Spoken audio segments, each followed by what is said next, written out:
Daily. Taste the Daily.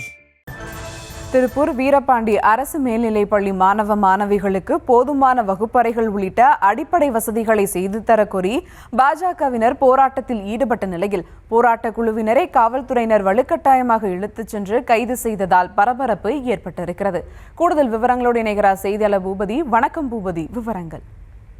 வணக்கம். அதாவது திருப்பூர் மாநகராட்சிக்கு உட்பட்ட வீரபாண்டி பிரிவு பகுதி உள்ளது. இந்த பகுதியில் வீரபாண்டி அரசு மேல்நிலைப் பள்ளி செயல்பட்டு வருகிறது. இந்த பள்ளியை பொறுத்தவரை அதாவது 18 வகுப்பறைகள் மட்டுமே உள்ள சூழ்நிலையில் இந்த பள்ளியில் அதற்கு மாற்றாக 1238 மாணவ மாணவிகள் பயின்று வருகின்றனர்.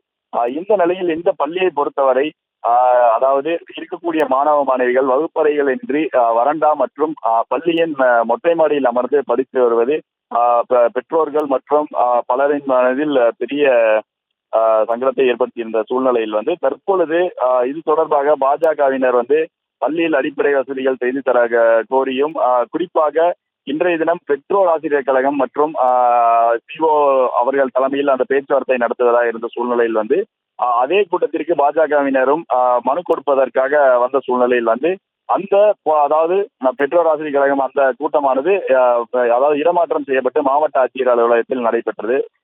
இந்த நிலையில் பள்ளியின் முன்பாக கூடிய பாஜகவினர் தொடர்ந்து அந்த மனு அளிக்க வேண்டும், தொடர்ந்து பள்ளிக்கு தேவையான அனைத்து வசதிகளையும் விரைந்து செய்ய வேண்டும்.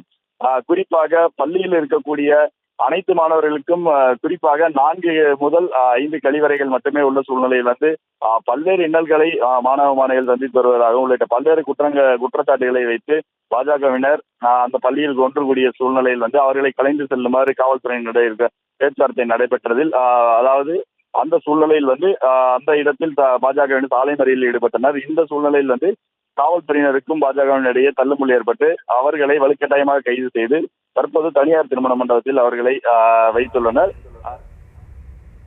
விவரங்களுக்கு நன்றி பூபதி. Taste the Daily.